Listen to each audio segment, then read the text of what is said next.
well as well. Yeah, totally.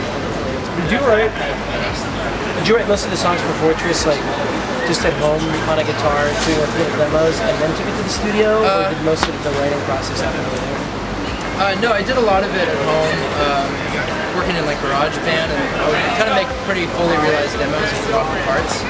Oh yeah, it's actually kind of funny because somebody asked me like, so what is that like? You know, to sort of because when you're working, I mean, at least now when you work on a computer and you're looking at a grid and it's like 4 bars, you just keep looping, and then like those 4 become like 8, become like 6, and then you're just slowly building, and like you keep listening to the same thing.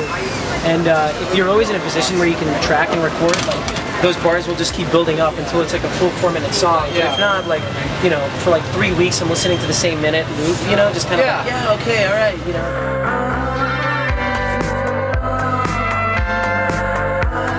It's like I've always had that thing with like, so verse 1 is, you know, like the declarative statement, like, all right, I've got a vibe for the song, right? And then for verse 2, you know, you sort of, you know, like you write it, and yeah, like it feels like just complete non sequitur, you know, like where is that going, or like why is this, you know, supposed to be sort of tying into it?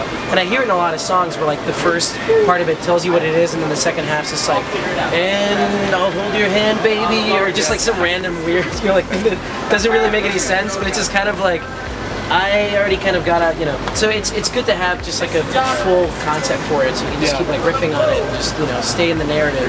I should have taken acid with you. Second verse, I want to hold you, baby. It could have been I want to hold you, baby, but no, it just I mean, with that, it was at least it should have taken acid with you. There was so much repetition that I could at least think of 4. I mean, and that was the thing. Within those 4 statements that the song even says, it had to just completely like summate the song, right? Like, just say everything I wanted to say about it. You know, it's just like the, you know, melting tongues and the taking clothes off and the swing. I mean, once I had those like 4 key points, it's like, all right, the song feels finished. You know, like it tells the story. You know. So I feel like if you have ideas and then immediately you're just presented with all these great resources and like, yeah, you can make it sound great, but. Sitting down to actually saying like, okay, sit down and write a song in the studio, where it's kind of, you know. I mean, I kind of like to just work with like no sort of like time limitations, and then just in complete isolation. You know? I mean, unless it's like collaborative, then it's, you know, a lot of fun. But just to really sort of draw very transparent, and honest song ideas, it's got to just be. In fact, I mean, that's why I'm leaving New York to even record this record, just because. You know, there's like too many friends out here. You know, it's like it would just be this massive distraction all the time. And I mean, as much as I love New York, it is kind of one of those things where like you try to stay in, and then you almost feel guilty because there's so many things happening. You know, severing that communication just for a little bit is it's always really healthy, at least.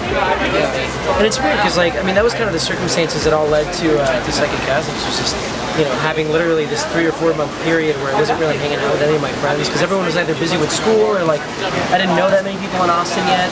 So, you know, I essentially just fell into this position where I needed to like write something, otherwise I was just going to go completely stir crazy. Did you demo for that, or were you just basically, as you were writing that, became the album? Pretty much the writing became the album. And that's like that's what I come to find when I'm working on my own as opposed to in a studio, is that the ideas get fully actualized. Like, it's really weird to sort of work on songs in like increments, because I do that all the time. Like, the problem with being on tour or just like or doing stuff in a studio is you'll finish like half of the song and it's like, I've got this minute and a half, I don't know where to take it from there.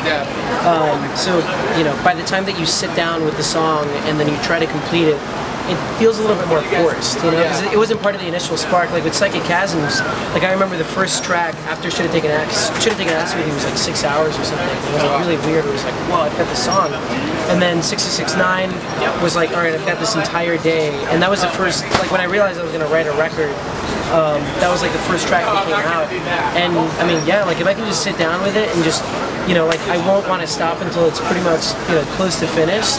So, you know, started at noon, and the next thing I knew it was like 6 in the morning the next day, and it's like, wow, I've got that one song, and then it just went from there and there. So,